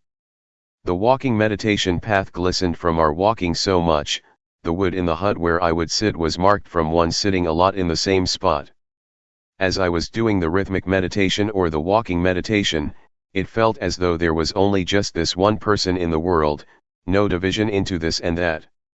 It would run counter to one's feelings to get an invitation from lay people, to eat at their house and perform certain ceremonies. One would think about his walking path and miss the seat in one's hut. Those places provided a meditator with peace and coolness, and gave him a sense of dignity. One would feel proud of doing walking meditation and of the times that one would develop awareness, by practicing the rhythmic meditation. This kind of work is something that gives one honor in life. One doesn't become fed up with it. Some days, while doing the rhythmic meditation in the hut, Luangpor would come by. I could remember the sound of his footsteps. "Are you here?" "I'm here, Luangpor." "What are you doing?" "I'm doing the rhythmic meditation." "Do you see outside as well as inside?" "I don't see outside, I only see what is inside." "What do you do to see outside?" "I open the door." "All right, then open the door." When I opened the door, Luangpor told me, "Make sure you see outside as well as inside, don't only just see outside or only just inside. Keep the mind in the middle." Having said that, he continued to walk to the next hut. I understood that Luangpor talked the language of the mind, that looking at the body and looking at the mind, working with the mind, must be like this. To get caught up in thought is wrong, the mind going out too much is wrong. One should be the observer. Whatever arises, watch it with the inner eye, that is to say, with awareness and wisdom. Don't want it, don't be it. In the morning and the evening, after the chanting, Luangpor used to give instructions.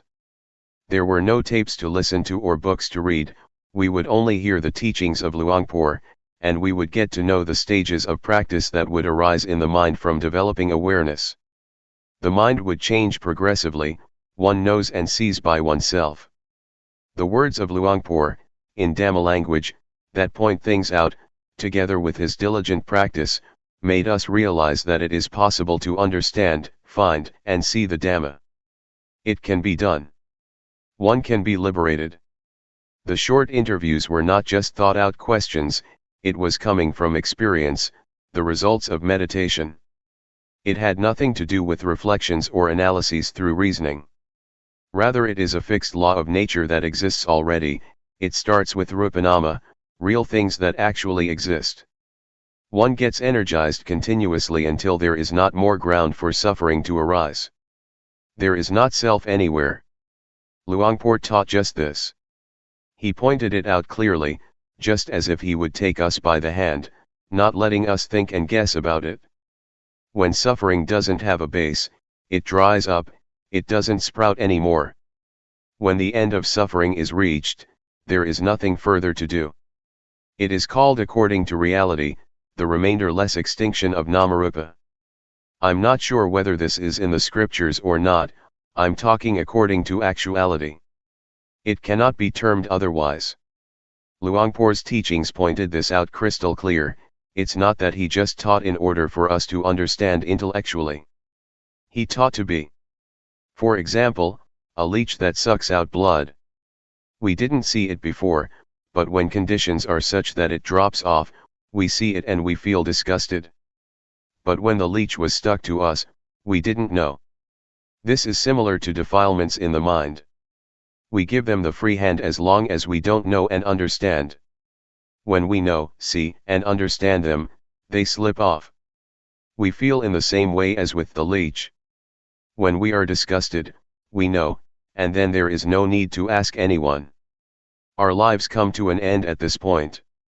We begin to study and practice the Dhamma with the form of rhythmic movements and walking meditation, developing awareness. I don't know whether other forms or methods are like this, also.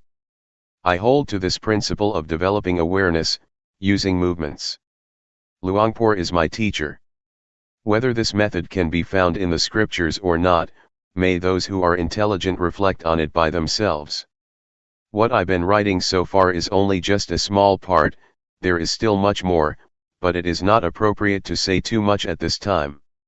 I guarantee that one day, if you have time to do the rhythmic meditation and develop awareness through walking meditation, looking at the bodily movements and the thoughts in the mind, knowing them in time, able to chase and catch them, your existing problems and condition will confess and surrender because there is evidence. Those things will no longer harm you. You will become free. Life will be deathless, beyond birth, old age, sickness and death. The teachings of Luangpor spread gradually and continuously, until they reached the capital and went abroad. As long as there are human beings on this planet, of whatever nationality, if one studies one will find it just the same. I invite you to go ahead and study, whether you can read and write or not is not important. When Luangpor was very sick, he still kept teaching. He really dedicated his life to others. At the time that Luangpor had not yet ordained, he tried his best to let everyone see what he had discovered. I have spent a rains retreat at his home village. The old people there, as well as the young, told me about it. Not only that, but I've seen small well-built huts, 20 or 30 of them, built with his own money, so that people could practice. Also the food, which he would take care of by himself. When Luangpor was still a layman, he was rich and held a good position. He was an important trader in Chiang Khon district, Lae province. He had a big steamboat to take goods along the Mekong River. He would go as far up as Luang Prabang, Laos, and as far down as Nakhon Phanom, Thailand. In those days, one could freely trade between Laos and Thailand. On both sides of the river, people knew Nai Hoi, the trader, Teean. His real name was not Teean, it was Pun, but it was a tradition of people around there to call people according to their firstborn child. People thought it offensive to call someone directly by one's name. If we would call him Luangpor Pun, those people would take that to be a lack of respect. When Luangpor was a layman, many people respected and obeyed him. He was the headman of the village, and he used to be the leader in merit-making ceremonies. He offered enough money to build a whole temple. There are many things about him that haven't been mentioned. I don't mean to boast with these things. He was just an ordinary person like us, but he was someone who was able to discover the truth in this time and age. We should take him as our example. Before practicing with Luangpor, he would say that he used to make merit, ordained, performed the robe offering ceremony, built a ceremonial hall and did everything that is considered meritorious, but he didn't get to know the Dhamma that way. This made me think, hey, I didn't do as many meritorious things as Luangpor, I probably don't have a chance to know and see the Dhamma. But, in fact, it is not like that. Rich people as well as poor people can know, if one really practices and experiences bare and full awareness for a long enough period. Luangpor has been insisting on this all the way through. He challenged everyone and encouraged them to try it out and verify it for themselves. I would like to say that the reason I am a disciple of Luangpor is not because of his biography, not because of his external behavior, not because of hearing his words, or because of what people said about him. but it was because I tried out the method of developing awareness by using movements, and many results followed, until, in the end, there was nothing left of the word suffering. This was because of practicing according to Luangpor Teean's method. It is his teaching. To say that it is the method that the Buddha teaches is not incorrect. I'm not praising Luangpor Teean. I'm not bragging. I'm talking about what is practical, what is possible, what can be done in this lifetime. One doesn't have to wait for death, everyone can do it, can have it, can be it. Luangpor Teean is my teacher. I have followed everything he taught me, rhythmic and walking meditation, in order to generate awareness, to see the movements of the body with awareness, and to see thoughts in the mind with awareness, and to be the watcher of these two natural phenomena. Awareness and realization are the inner eye, they are the witness to the body and the mind, until one sees these two natural phenomena, and one gets the insight that they are only just material and mental things. They are not any self, they are just nature. Having seen it, one really knows that they are just rupa and nama, one knows how to deal with them and the problem is finished. One is beyond them. Next, Luangpor teaches to look at the suffering that is associated with rupa and nama.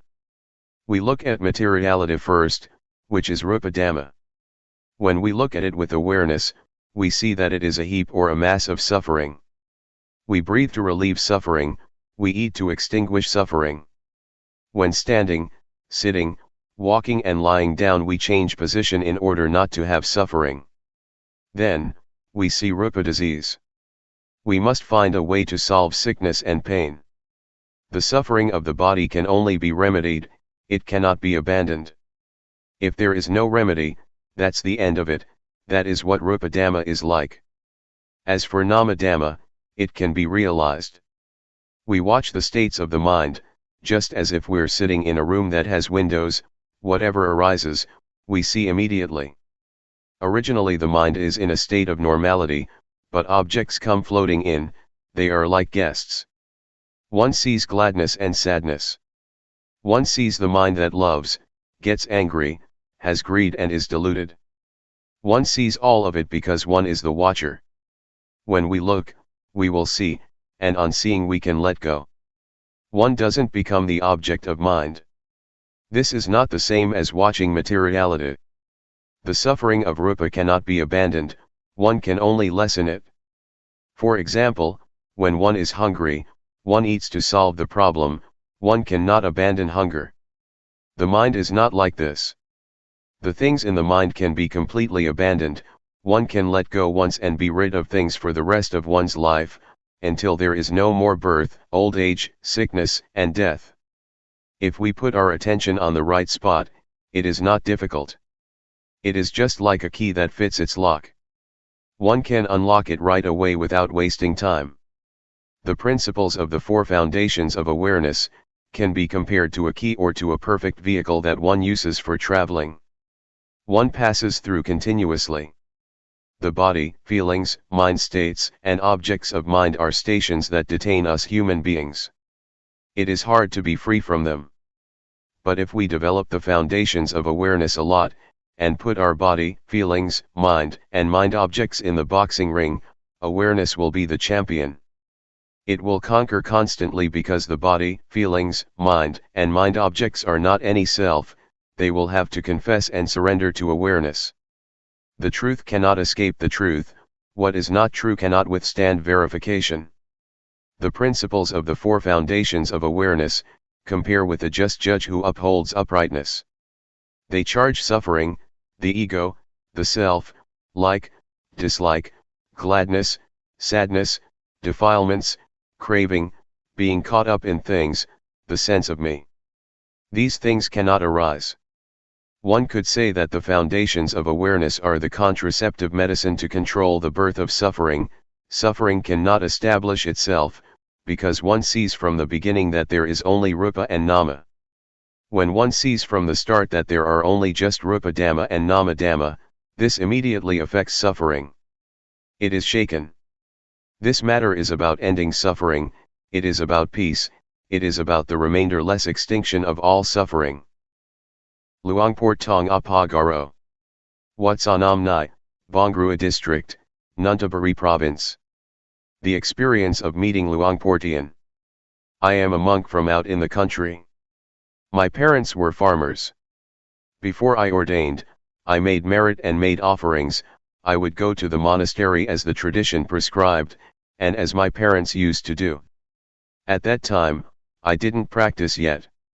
I ordained when I was nearly 23 years old, in 1961. Having ordained, I studied in an ordinary monastery in Houdan province. I practiced some meditation, but I didn't understand it very well. In 1968, I spent the Rains retreat in Chayapam province, and after that I learned to give Dhamma talks. In those days, in order to give talks, one had to study with a teacher. It so happened that a layman from Lahi province came to visit his relatives here, and he had heard Luangpor Teean speak Dhamma with Ajahn Mahaboa Tong, the latter being one of his first disciples. He practiced with Luangpor Teean, and he was invited to give a talk to the lay people at my wat.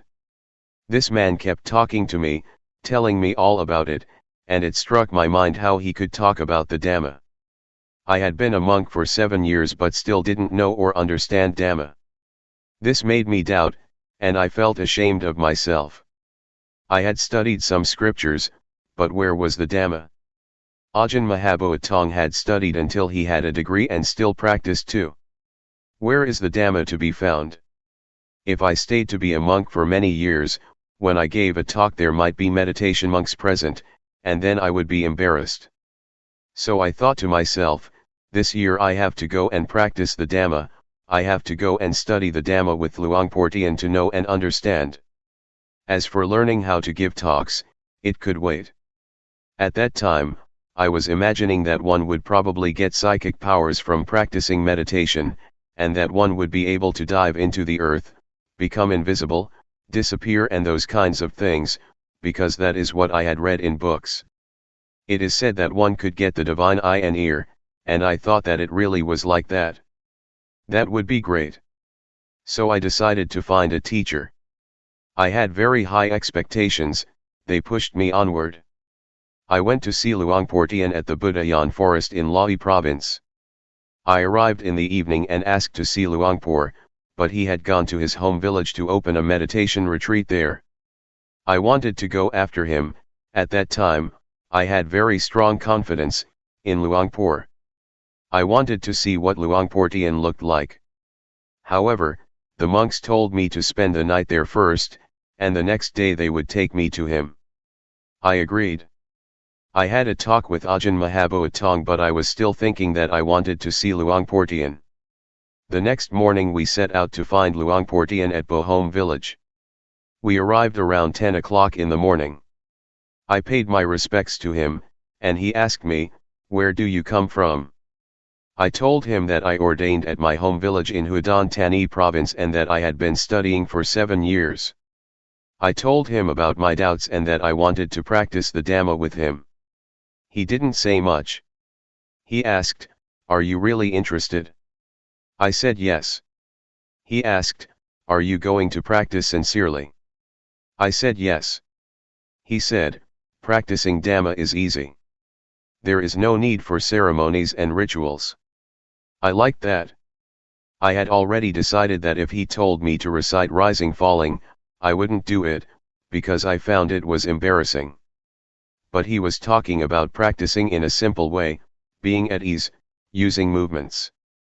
No need to close the eyes while sitting, raising the hand, lowering the hand, making movements. Hey, that sounds simple. He showed me how to do it, and I followed him. When I was able to do it, he let me do it by myself. I felt a bit embarrassed at first. I am someone who easily feels ashamed. He told me to stay alone in a hut. I practiced alone at Bohom village for as long as 15 days, but I still didn't understand. After that, I practiced at the Budayan forest for about a month. Luangpor came to see me every day, 2 or 3 times. He would ask me with a few words about whether I understood or not. I didn't. Later on, one day, after the chanting, I sat chatting with Luangpor and Ajahn Mahaboatong. I told him that I would probably not understand if I practice like this. I had been ordained for 7 years and still didn't know, still didn't understand. Luangpor asked me if I understood Rupanama yet. No. I asked Luangpor if I could practice intensively for a while, which means not to go for the chanting, not to go on alms round and just practice by myself in my hut. Would Luangpor allow me to do that? Luangpor said, nobody has ever done that before. He thought and talked for a while and then agreed. It was decided. As for the food, it was up to Luangpor to tell a layman to bring it over to the hut. I practiced intensively for about a week and I understood, it was just basic understanding. At first I didn't see Rupanama, but later I did, I understood. Altogether, it took me about a month. Now I understood the meaning of ordination, even though I had been a monk for 7 years. I didn't know before, I just studied from books. Before, I just shaved my head and wore the brown robe without understanding anything about the way of life of a monk. Understanding arose as I was doing the rhythmic meditation, raising the hand, I was aware and knowledge arose. I knew without anyone telling me. What I knew, I had never heard and had never read in any book. Knowledge and understanding arose by itself. I saw Rupa and Nama. I saw Rupa Dhamma and Nama Dhamma, I saw Rupa disease and Nama disease, I saw convention. I saw impermanence, instability, and non-selfhood. I saw evil and merit. I saw religion and Buddhism.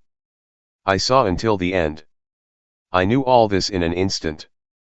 This is the basic stage.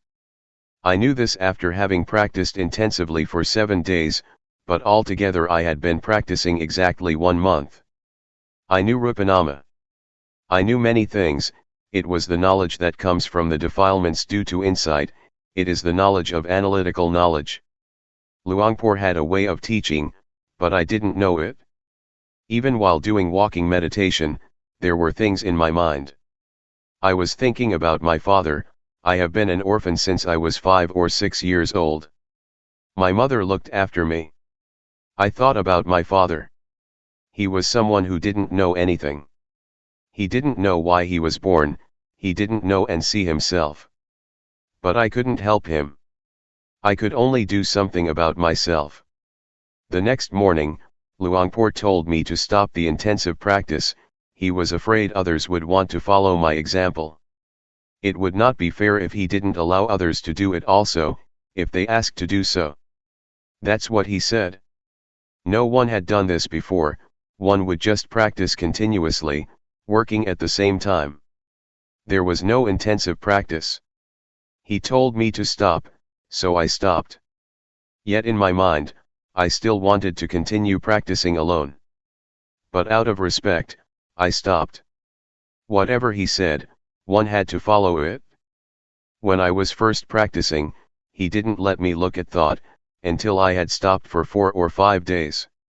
At that time, I threw myself into it.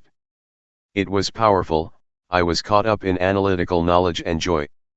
I was bold, I wanted to be alone. I was not afraid to have a Dhamma discussion with anyone, no matter how many degrees he might have. I knew the matter of materiality mentality well. I had never experienced something like this in my life. This is the way it is. The Buddha teaches what it means to be a monk.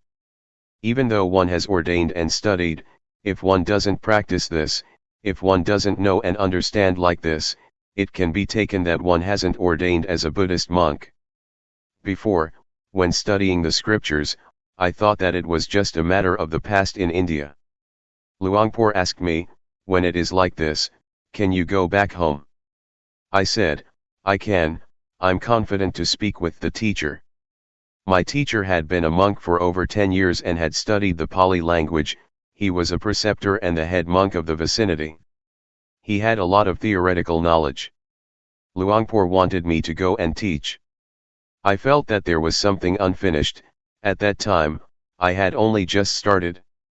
Why did Luangpor say that? I guess he had a reason for it. Luangpor wanted me to talk with my parents and relatives, he wanted me to talk with them about my experience. That's how it was in the old days, but now he has changed to another style. But I'm not like other people, others, Luangpor would urge on. At that time, I had ordained exactly 7 years. Venerable Mahaboat Tong was one of the first disciples, later Ajahn Kumkian, Ajahn Buntum and Ajahn Som Mai came, they followed each other closely. After this, Luangpor had me look at thought. When one first sets out to practice and one knows and understands materiality mentality, almost everyone gets caught up in analytical knowledge. Some people experience strong feelings of rapture, others don't. Luangpor didn't let them watch thought, if that was the case, instead he had them do work. Others he just let be. But he said not to be interested in thought, just let it go.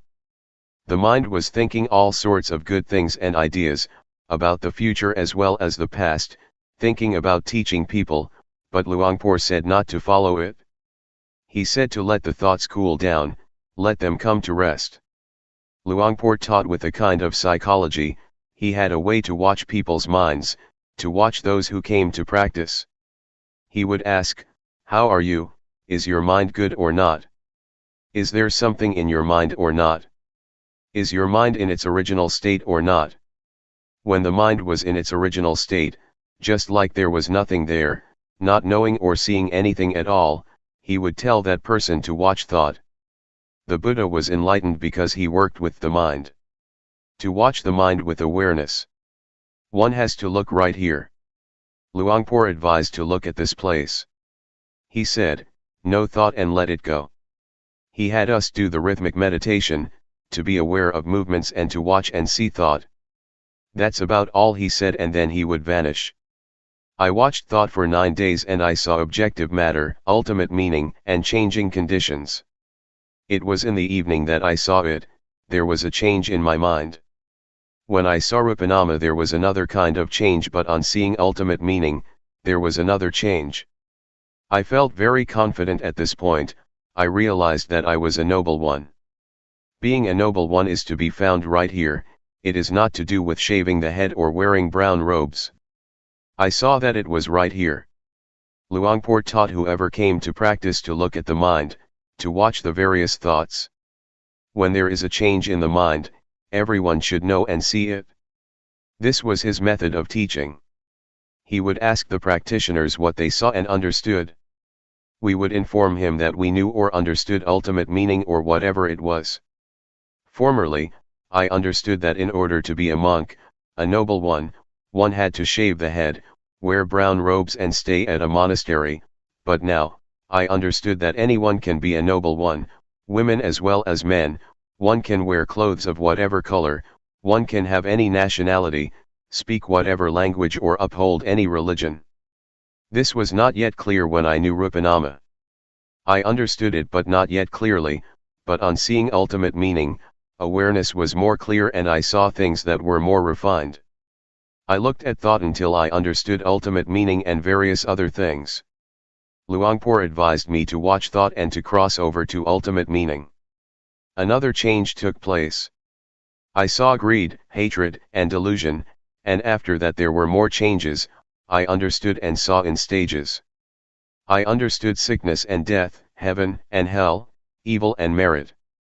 But I didn't know in the same way that Luangpor knew. Luangpor knew in stages, but my understanding was different. It wasn't long before the mind changed a third time, and it changed completely. I saw greed, hatred, and delusion at the same time as objective matter, ultimate meaning and changing conditions.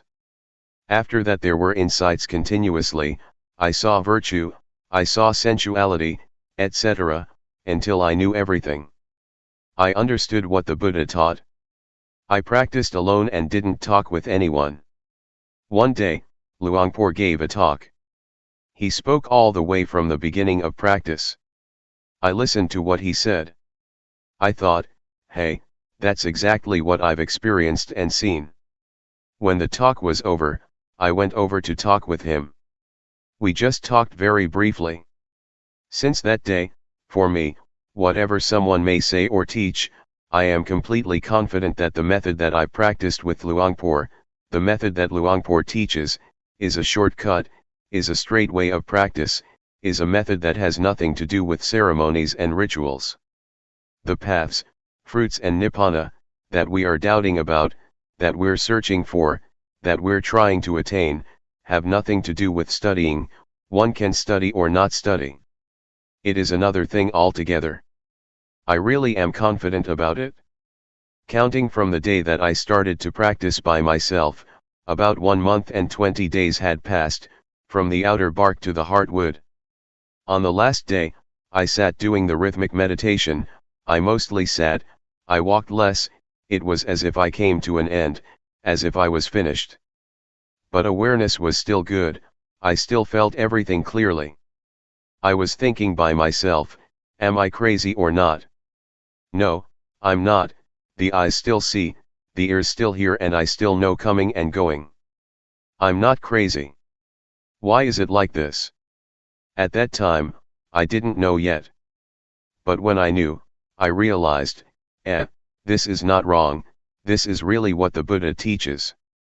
I went to talk with Luangpor and informed him that it was like this. He said, birth has ended, being has ended, the practice has finished. Luangpor used to say that, the Buddha cut his hair only once and that the Buddha kills people, but most of us don't understand these comparisons, we don't know what has been cut. But when I experienced it, I knew that things are like this. When I talked with Luangpor, we didn't talk very long. When I knew, he just let me go.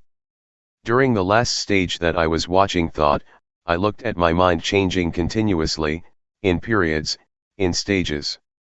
But there must be an object to know. If one knows without an object to know, if one knows absent-mindedly, it shows that it is not right, it is still wrong. There must be an object constantly, one has to see constantly. I completely understood about the training in virtue, the higher training in virtue, the higher training of the mind and the higher training in wisdom. I knew all of it. But I cannot speak in the same way that Luangpor did. The way he used to talk was that things have to be like this and like that, but what I saw was more like an immediate liberation. Luangpor has another style. It goes in stages. My way is different. Altogether there were 5 shifts in the mind, it happened very quickly. With the last one, I knew the state of arising passing that Luangpor used to talk about. They say, the eye sees a form, it arises and passes. One hears, it arises and passes. Something comes in contact with the body, it arises and passes. This is what's in the scriptures, anyone can say it, but this has nothing to do with the state of arising passing. It is something different. I can really guarantee this method. At this time, with Luangpor having passed away, I can insist that the principles of the method that Luangpor teaches are right. If one really practices, one will get results, regardless of who it is. One can be ordained or not be ordained, it is not connected with having accumulated virtuous qualities in the past. It doesn't depend on anything. This is something different altogether. That's the way it is. Practicing intensively in order to be aware, these are just words. One keeps to oneself, one doesn't talk with anyone, one is alone in one's hut, practicing awareness will become more continuous. This is external practice that people can see, but if the internal awareness is continuous, then, even though one doesn't stay alone, it is also intensive practice. But it is difficult, it is not easy to be constantly aware all the time. But if one can do it, it is intensive practice. Some people can do it without difficulty, wherever one may be. Among 100 people, there may be 1 or 10 who can do it like that. At first, it is quite hard though, one cannot yet catch the awareness, and there are a lot of thoughts. Awareness can't stand up to the thinking, there is only little awareness. But when practicing for a long period of time, the awareness gradually increases. But at first, one sometimes feels disheartened, awareness arises with difficulty. When I first practiced with Luangpor, I sometimes did some walking outside the hut, but, later, when I practiced intensively by myself, I mostly was inside the hut and didn't go outside. I used the posture of sitting more than the posture of walking. One day, as I was sitting, practicing awareness, making movements in the sitting position, for one moment it was just as if things happened very fast. It was as though it happened in a flash, like a flash of lightning. To use Luangpor's expression, it was like a blink of the eye or a snap of the fingers. At that time, it was as if there was something heavy and I threw it off. I felt light. I knew I was light because I had never experienced this before. I felt that something was different. But there was awareness. It didn't go anywhere. I knew that there was lightness. Awareness was stable all the way through, even while being asleep, I knew. When awareness is perfected, dreams during sleep will become less or they might stop altogether. Ordinarily we think a lot, but when we develop awareness, thought becomes less and less. In the scriptures, it is said that noble ones, or those with awareness and wisdom, don't dream. This is talking according to the books. In the daytime we think and at night we dream. One knows one is dreaming, it is similar to thinking. One knows, sees, and understands it, and so one knows at the time that one is dreaming. Developing awareness through making movements with the hands, if we find that it is not convenient to do so, we can be aware of other movements such as blinking the eyes, breathing, or whatever. Awareness can be practiced in many ways, it is universal, it can be applied to our duties and our work. But what is important is to know at that moment, knowing within oneself. We make a movement or we take hold of something. Know what you are doing. There must be one point or other to know. Without having a focus somewhere, we can't catch awareness. The knowing is the most important. If we are aware of some part of the body, we will automatically know other parts that are moving because they are connected. If there is awareness within, one knows while working. It is like turning on the light, suddenly there is brightness. It works at the same time. It connects. Just like a tightrope. When it is cut, everything jerks. We should train our minds to be with awareness and watch our thoughts. Never mind if the mind thinks. It is not that we try to stop thinking. Go ahead and let it think. But look at it. We are just the observer. Observe it continuously and let it go. Trying to train like this, one will make gradual progress, until one reaches that point. All things arise from a cause, things pass because the cause is no longer there, that is what monks teach. But we don't know what the cause is. The monks teach cause condition, object condition, etc. There is a point where causes are finished and conditions are finished. We don't know where they went. No one followed to see what happened. Whether one knows or not, one doesn't see it. We shouldn't call this point the end, because it would be encouraging people to do evil. It would be misunderstood by people who still don't have enough understanding. Therefore, the way of teaching must be a skillful one. Luangpor said, "There is no coming and no going." One can say as much as that. If we were to say that there is no life after death, it would just be the end of the matter, and people wouldn't do anything. They would call it wrong view that one who does good doesn't get rewarded, or doesn't get merit from meritorious actions. There is no heaven and no hell. This is a wrong teaching. There is no coming and no going, reflect on it yourself. It's up to you to figure it out or not. Study it for yourself, know, and see, and be it for yourself. That is better than what someone else might say. When you are and have this knowledge, you will be at ease. Others may want to be reborn. That's their business, but we don't come from or go anywhere. We stay here. In reality, if we understood what the end of life really is, we would be at ease. Everything would be done easily and in comfort. But as it is, we don't understand, so we act out of not understanding, we act in an ignorant way. To act with knowledge is different. There are people who know, But people who don't know still don't know, even when they practice. They are not sure and not confident. But for someone who knows, whatever happens, he or she is sure, whether one practices or not, one is confident. Because one knows. One can practice or not, it really is very simple. The Buddha teaches to practice simply. When we get to that point, we see that the Buddha's teaching is very simple.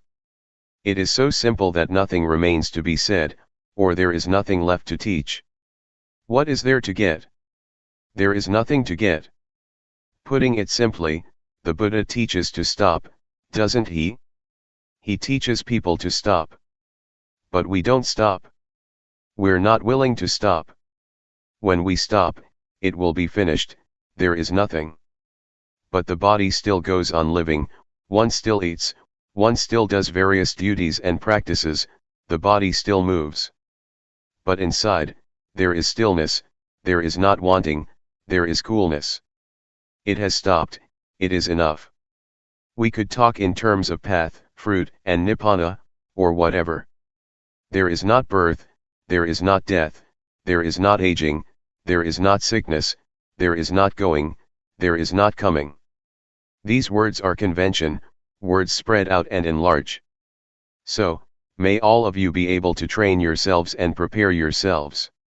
Try to let appear that which exists already, and when the time comes that the breath stops, it will really be very easy. Ajahn Da Sammakatho.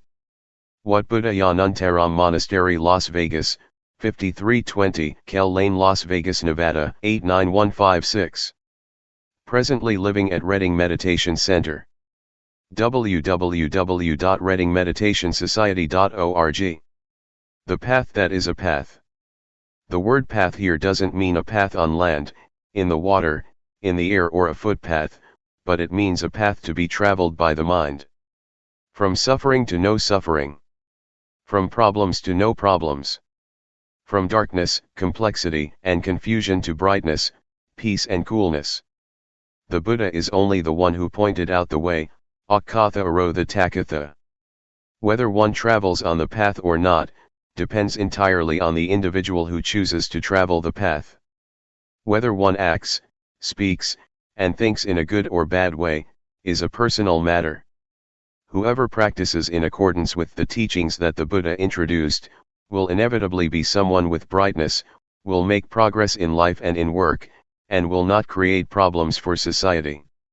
By contrast, whoever has no interest in the teachings of the Buddha, will experience suffering and will drop into darkness and delusion. Such a person doesn't know the direction that life should take. Such a person is ignorant of what is what, and harms both self and others out of delusion and lack of understanding, through bad behavior in body, speech, and mind. Such a person is under the influence of greed, hatred, and delusion. Described in the biography of the Buddha, as well as before the time of the Buddha, some practiced physical torment of self, and it was widely believed that the 7 or 8 absorptions were the highest of attainments. The Buddha saw that such was not the way to completely escape suffering, it is just a way to temporarily become peaceful or to subdue oneself, like putting a rock on top of the grass. The Buddha rejected those methods, and sought the way out by working with the mind. He continually observed with awareness the conditions that, without pause, arose in the mind, changed and passed away. This caused him to realize the truth, he found the answer to everything, he was the perfect Buddha. He knew right as well as wrong. In sum, the Buddha searched for 6 years to find a way out, through all the various methods that existed in those days, were all just deluded ways, wrong ways, closed ways. They were dead ends, they were paths that are not paths. Awareness to continually watch the movements of body and mind, in accordance with the form of the 4 foundations of awareness, highlights the importance of the section, in that sutta, which stresses, 1. The postures and, 2. Sampajanya, or awareness directed towards the body.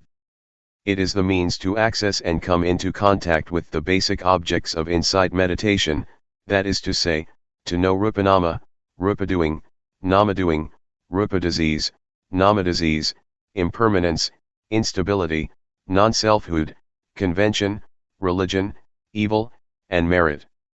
This is the initial stage for the practitioner. To know and experience these phenomena is to enter the highway of the Dhamma, and at the same time it is an arrow that points to the final destination, the end of the end, or the end of suffering, which is the highest goal of life. When we have reached it, we will have answers to everything. When knowing and seeing the truth, according to the way things are in reality, the mind begins to change from one thing to another, through the power of ultimate truth. Previous behavior and tendencies get reformed, and, at the same time, that which is really true in life becomes manifest. One loses one's naive beliefs about, for example, ghosts and angels, lucky omens, heaven and hell. One starts a new life, right there, at that point. Just that little bit of awareness is the vehicle that leads life to the end of all suffering. When life reaches the end of the end, it is as if one lives in a new world. It is a world of spiritual freedom, safe from spiritual suffering. It is a safe and peaceful realm. Life has come in touch with the highest truth in Buddhism, will be established in the now, and it will be very simple. It will be light, comfortable, and without worry or doubt. There will be no danger. I can guarantee that one who has come to the stage of ultimate meaning will definitely not lose his or her way. He or she will have nothing to do with ghosts, angels, auspicious timing, sacred things, hell, heaven, death, rebirth, and so forth. This is because one who practices the Dhamma by developing awareness in this fashion, must know and contact objects all the time. That person must review the stages of practice, and investigate what one knows, what one is watching, where and how. All of this one knows instantly.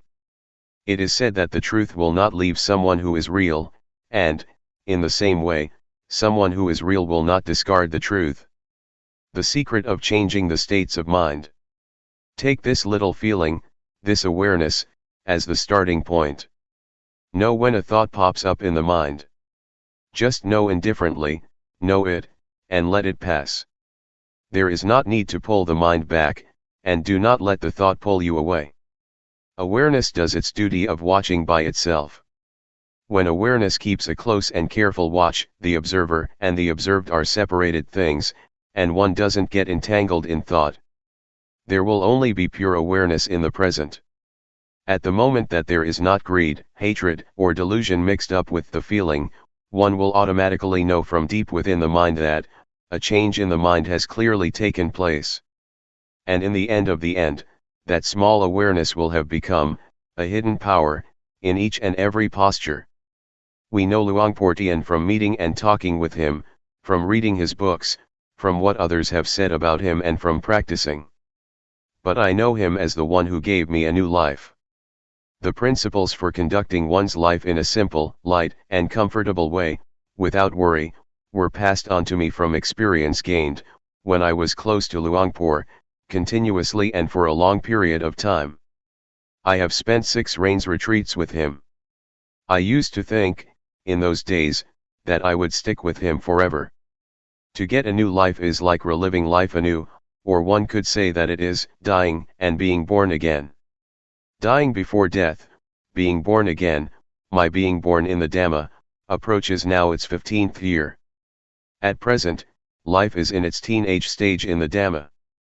I'm not much attached to places or people. I feel that my experiences of life are very little. It's not yet enough, but as far as practice goes, it is sufficient. I know what to do, and I don't suffer. Let me go back a bit.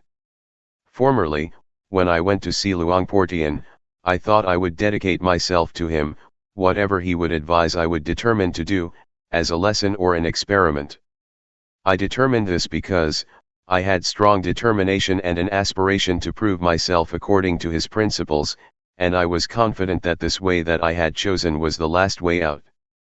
With such determination, opposing views, opinions, and thoughts were erased altogether.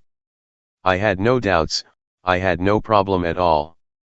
When I started to practice with determination, fully and continuously, by being aware of standing, sitting, walking, lying down, bending, stretching, moving, blinking, breathing, swallowing saliva, leaning to the right and the left, raising and lowering the head, eating, drinking, going to the toilet, dressing, and so forth for 3 days. I was aware and completely awake. Awareness was purely in the present, there was no past or future. Materiality and mentality appeared clearly and cut off doubt. I saw Rupa as Rupa, and Nama as Nama. On seeing it, doubts disappeared. I won't talk about my personal knowledge, but I'll say something directly about the principles, that are the technique of practice. To practice intensively, alone in one's room, is a wonderful opportunity for someone who is seeking a way out for oneself, and it presents an opportunity, for those who are keen on this way of practice, for those who are real, and for those who are genuinely determined, and who practice sincerely, to really prove the style of practice. One can choose this solitary practice for either 7 days, 15 days, 3 months, 1 year, or 3 years. Those who volunteer to practice can choose according to what is suitable for oneself. One should stay alone and keep silent in one's hut or whatever place it may be. A monk or teacher would advise one in developing awareness and could be consulted. He or she is a friend to help the practitioner to really go for it, without having to do anything else. Just to work with the mind, to observe oneself, to be with oneself. To be determined to just watch over the movements of body and mind, all the time. Not to read books, not to receive or write letters, to be cut off from the external world temporarily, just for the time that one is practicing intensively.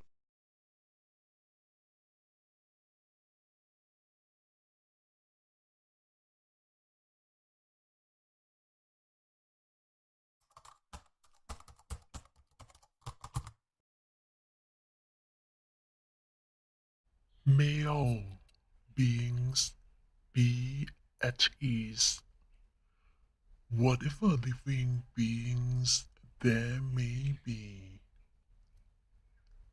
whether they are weak or strong, omitting none, the great or the mighty, medium, short or small, the seen and the unseen, those living near and far away, those born and to be born.